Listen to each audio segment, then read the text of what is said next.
Bonsoir à tous et bienvenue dans ce point de l'actualité. Le président de la République, Alassane Ouattara, a échangé ce mardi avec le président de la Banque d'investissement et développement. L'entretien a essentiellement porté sur le renforcement de la coopération entre la Côte d'Ivoire et cette banque de la CEDEAO. Jérôme Kofi-Abolin.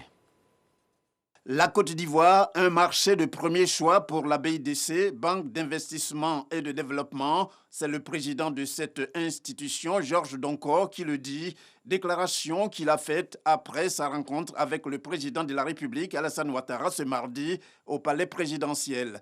We are here this morning, first and foremost, to extend L'audience qu'on a eue avec le président de la République, pour exprimer donc notre gratitude au gouvernement ivoirien pour tout le support et pour tout l'appui qui est donné à la banque. On a aujourd'hui 12 projets en cours d'exécution en Côte d'Ivoire pour un montant total d'environ 100,7 milliards de francs CFA et nous nous assurons de faciliter donc les décaissements pour la réalisation physique de ces projets.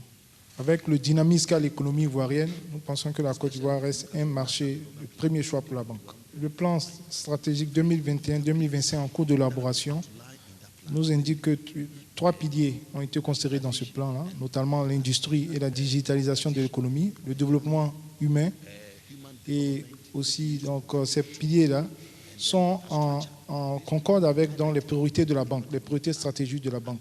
Et c'est pour cela encore que nous sommes là ce matin pour renforcer donc cette coopération et pour permettre à la banque de continuer ses investissements en vue donc de réaliser les objectifs du plan stratégique en cours d'élaboration par la Côte d'Ivoire. La Banque d'investissement et de développement, BIDC, a été créée en 1975. Elle a pour vocation de financer le développement des pays membres de la CEDEAO, Communauté économique des États de l'Afrique de l'Ouest. Et dans l'actualité également, le ministre d'État, ministre de la Défense, était au Burkina Faso. Téné Birahima Ouattara en visite d'amitié et de travail. Il a été reçu par le président du Faso, Roch-Marc Christian Kaboré. Ils ont évoqué les questions de coopération entre les deux pays, notamment la lutte contre le terrorisme. C'est un document que nous allons voir dans le 20h. Depuis un mois, la Côte d'Ivoire fait face à des coupures d'électricité, une situation qui a occasionné la mise en place d'un programme de rationnement pour les ménages. Les grandes entreprises n'y échappent pas. Les responsables de la CIU évoquent plusieurs raisons pour expliquer ces perturbations dans la fourniture, des travaux en retard à cause de la Covid-19 dans plusieurs centrales thermiques du pays et surtout le manque d'eau dans les barrages. Les Ivoiriens scrutent le ciel dans l'espoir des pluies abondantes. Le gouvernement de son côté est à la tâche pour résoudre le problème.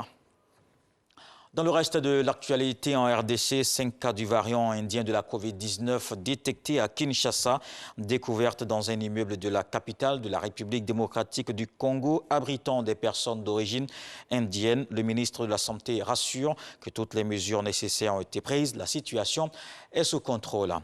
Les violences se poursuivent au Proche-Orient après des semaines de tensions et de heurts entre police israélienne et palestinienne à Jérusalem. Un début de conflit se profile désormais.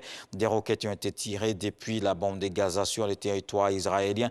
L'État hébreu a immédiatement riposté en bombardant l'enclave palestinienne. Au moins 28 personnes, dont 9 enfants, ont été tués. Les violences prennent une tournure dramatique. Israël va intensifier ses attaques contre le Hamas, a prévenu ce mardi le Premier ministre israélien Benjamin Netanyahou.